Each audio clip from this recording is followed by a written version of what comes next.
How to fix preparing automatic repair loop in Windows 10 or 11. Hello everyone, welcome back to my channel. In order to resolve the issue of your PC not starting correctly, you can click on the advanced options for different solutions that work for different problems. Then on troubleshoot, and then on advanced options again.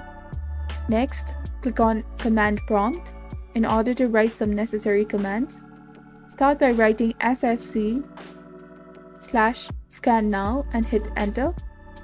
After that, wait a little and then proceed to write chkdsk/f followed by the letter of the drive where your Windows is installed. In my case, it's C drive, so I would write C and hit enter. Wait for the process to complete and then choose the command prompt. Finally, click on the continue button and your problem should be resolved.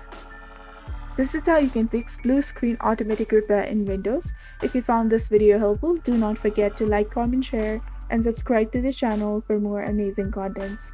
Thank you. See you in the next video.